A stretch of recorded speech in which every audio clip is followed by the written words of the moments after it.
Greetings, believers and non-believers. This is RabidApe. This is Maxwell. He's my newest cat. He's a cutie. He's very sweet. He likes to hug. I've never seen this before. I love it. But yeah, he won't go away right now, so he's gonna stay here.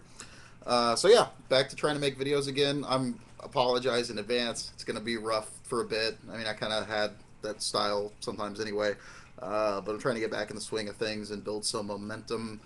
And I'm not going to do that sitting around thinking about videos all the time. I'm pretty busy these days. And so, yeah, I'm just going to dive right in. Unfortunately, I haven't really been watching videos at all, and that's where I got the vast majority of my video ideas from, was, watching other ones and, the whole ideas bouncing around. And I'd like to start doing that, but my work schedule is pretty insane right now. So I'm just going to make the best of it.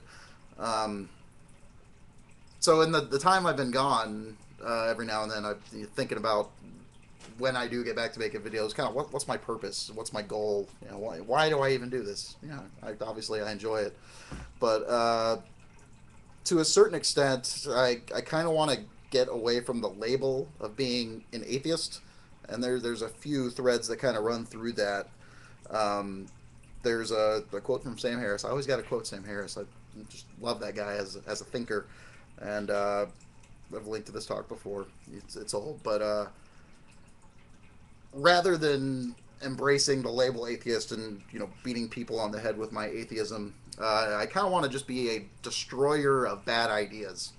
Uh, and there are a lot of bad ideas that are related to religious thinking, uh, but there are plenty of other ones, and there are plenty of religious ideas or religious people or whatever that I actually don't inherently have a problem with. So, and I think a lot of the friction that I myself have had with people trying to engage in dialogue and that I've seen other people have has to do with misappropriation of labels, I guess. And so I kind of want to get away from that. And Dennett has talked about in another video I've posted, in the context of religious education, to where he has this idea that re- comparative religion should be a required part of public or private school curriculum, in the sense of comparing different religions to each other and just teaching facts, not promoting one over the other or anything like that, but just stating facts about religions. What are the beliefs and the prohibitions and the requirements and et cetera, et cetera. And Dennett has said that any religion that can thrive in that sort of environment, he wouldn't have a problem with. And to a large extent, I'm inclined to agree with that. The problematic religions are going to be the ones that the only way they can maintain themselves is to keep people isolated and opposed to even hearing about other religions in the first place. And if someone can be educated about the other faiths that are out there and still maintain theirs, yeah, maybe that's okay. Um, Also, I'm not quite done with it, but I'm reading this book, Why Christianity Must Change or Die, and it's written by, I think he's an Episcopalian bishop, named John Spong. Um, I'm about halfway through it, and it's pretty interesting. He's, I guess technically you'd call him a liberal Christian. Um, if I wanted to be snarky, I'd call him a reasonable human being.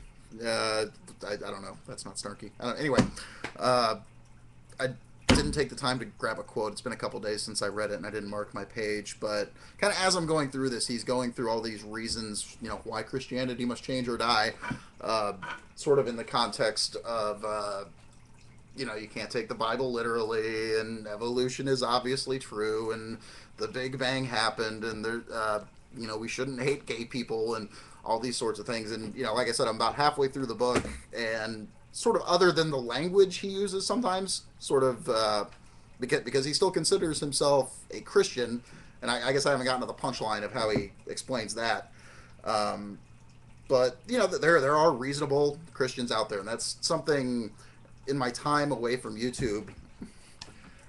I've kind of dealt with that more. It sort of seems like, I guess if you're inclined to be active about this sort of thing, you're going to maybe be more fundamentalist in some ways. But in my day-to-day life, when I've talked to actual religious people as opposed to internet religious people, they tend to be a lot more sophisticated and nuanced in how they approach things, and I want to make sure my dialogue I have with people in this venue reflects that. Uh, yeah, this is brain fart. Sorry, this is all going off the top of my head. Uh, there's a video by TogetherForPeace where he sort of talks about this idea of coming on here to actually dialogue with people instead of just beating each other over the head with stuff or doing things to get laughs for the your audience that's already in your corner, that already believes what you do, yada yada yada. So sort of, I see my role as being the nice guy, the approachable atheist, if you've got to call me something. Yeah, I am an atheist when it comes down to it, but it's it's not the core of my being. Like when I first discovered YouTube, like I've been an atheist for most of my life, pretty much, but it wasn't until I found, like, it was when the God Delusion had came out and there were all these videos with Richard Dawkins. That's when sort of the light bulb clicked and I went, oh yeah, I am one of those. Uh, but I feel like I've sort of grown past that initial finding out about myself stage where I was enthusiastic about the label in a way that I'm really not now. Um, so what I want to do with this channel is, yeah, just destroy bad ideas wherever I find them, uh, which will often be related to religious somethings or other.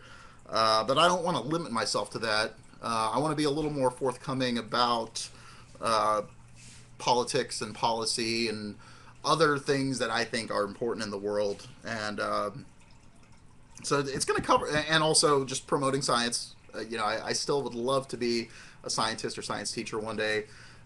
Just the logistics of life have kind of put my education on hold. Um, but I've got a day job now that's going to be paying a lot more than I've ever made in my life. So I'm not going to be dirt poor, living from paycheck to paycheck, always thinking something's going to come around the corner. I've actually got some bona fide prospects now.